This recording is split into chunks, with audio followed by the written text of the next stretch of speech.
So first question from Rupapuma asks, I'm about to start teaching locally. Any tips to get me started? Locally, yes. Plenty of tips for you, for sure.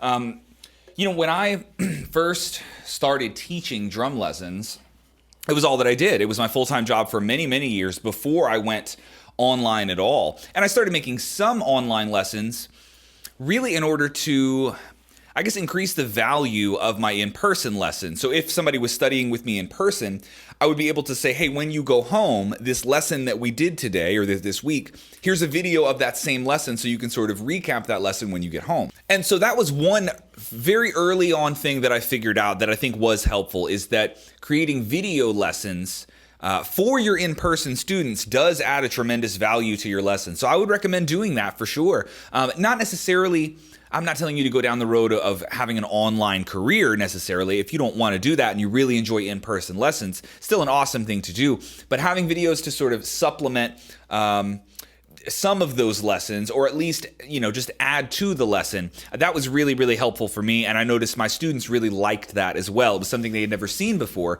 So that was really cool.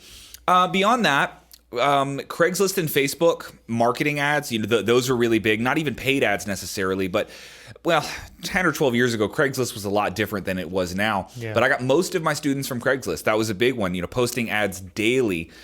Also, investing in a website is a really, really big one. So, and you can build it on Squarespace or on Wix or on any one of those, do-it-yourself website builders. Those are totally fine. What you need is like a 5-page website that has a few videos of your playing. It has a few student testimonials. It has a bio so people can, or parents especially, can learn a little bit about you. You just need some of the fundamentals up there so people can have that sort of stuff. Social media is another huge one. That's a really big one. But I can tell you where the biggest source of students ever came from, and it was parent referrals. Because a good music teacher, the reputation of a good music teacher, will spread most quickly through parent circles. It happens a lot. My good buddy Joe Hodgen, who has been on both the Orlando Drummer podcast and my other podcast, All In With Adam, he's the loopsmith. He's written all of the loops, virtually all of the loops, on OrlandoDrummer.com. He is a very well-known guitar teacher in Orlando, and he's got a waiting list of students. And one of the things that he did was he hosted a recital every year. He's actually got one coming up in does he? Like a week or two. Oh, good. They're back. Yeah, they're back in person. Yeah, these are super, super cool. It's like I helped him film some of these before. Oh, we should go. It's really fun, dude. I teared up at the last one. I think we talked about this on. I didn't get to go. I think before COVID. Yeah. We were talking about you were going to come help film one Yeah, of we were them. going to help all work on it together. And I was like, I'm excited. This would be cool, Dude, it's so fun. Well, he sells tickets. It's like a show. Like, he rents a venue locally, and he hires a band to sit behind the kids, and the band is playing the cover, whatever the kid wants to do. And they're all themed by the decade. So he did 60s, 70s, 80s, I think it's 90s. This one is what he's doing. Cool. And then they do holiday themes, so like a Christmas show. Ooh. And it's a recital, so all the parents and family members can come. They can buy tickets virtually and watch a live stream of it. So it's a pretty technically advanced production. But it's really cool because, the reason it was so emotional for me going is because you see, these kids don't know the difference between, there was 150, 200 people there. So it's a pretty sizable audience for like an 8-year-old. But to them, it might as well have been an arena, because when they go up on stage with a band behind them and a guitar and a spotlight on them, that is a powerful moment. I don't know if you remember that moment, if it ever happened to you.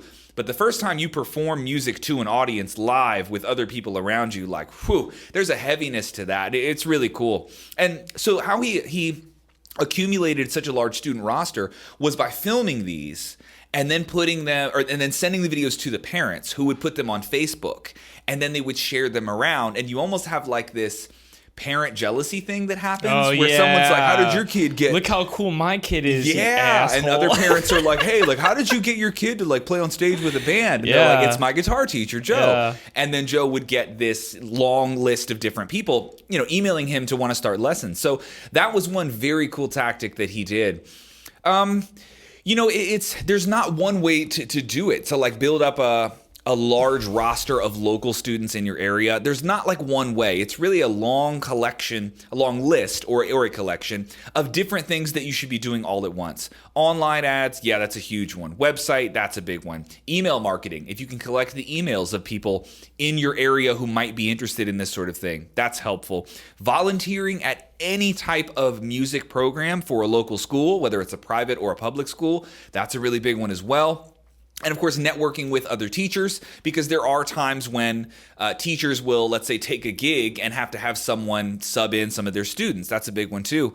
I'm not a huge fan of teaching at a music shop unless you genuinely don't want to do the work of marketing and finding your own students. If that's not appealing to you, then I understand. Then I'd say, yeah, you can go teach in a music shop for sure. But I loved having the control of sort of finding, scheduling, and working with all of my students independently from a music shop. So that's always been my preference. But yeah, my best advice would be to do everything. Do everything that comes to mind, whether it's, a recital, Facebook ads, Craigslist ads, volunteering at a school, networking with parents at different events like that.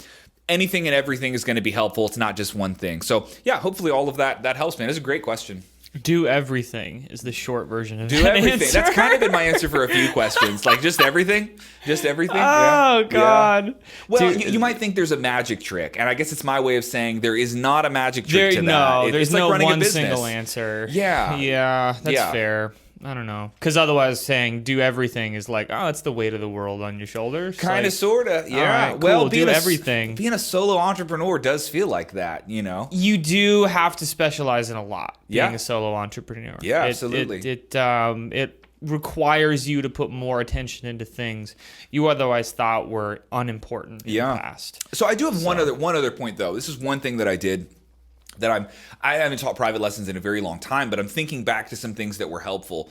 And one thing that I really dislike, I hate when people first get into the teaching world and they try to effectively undercut normal lesson prices. They'll go, 1 hour lessons for $20. Like, I don't like that. I think you should be right on par with what lessons cost. So like $50 an hour is right about where you should start. Maybe 40, depending on the area that you live in and what the local economy might be like. But one thing that I did do was I offered discounted pricing for longer periods of time. So if you sign up for 3 months and you want to cut a check for all 3 months or at least pay monthly, then I would give them a better deal. And that was something that they couldn't find at Guitar Center or Sam Ash or some other local music store.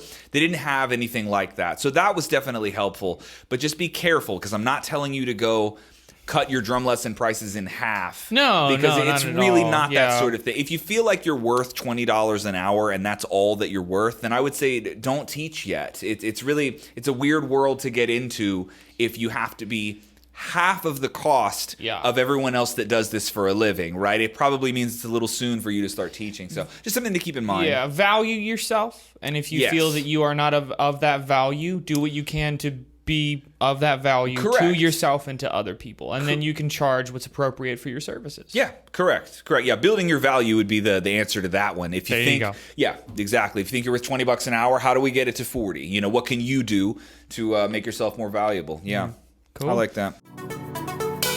Thank you for watching this clip. I hope you enjoyed it. If you're looking to in any way make yourself a better drummer online, which let's be honest, you probably are, that's why you click this video, make sure to click the link in the description or the link that's around here somewhere. Free 7-day trial to my online drum school. You'll find 160 hours of drum lessons there and one of the world's largest collections of drumless play-alongs. Trust me, you will find something you love, and I would love to have you on board. OrlandoDrummer.com. I will see you there.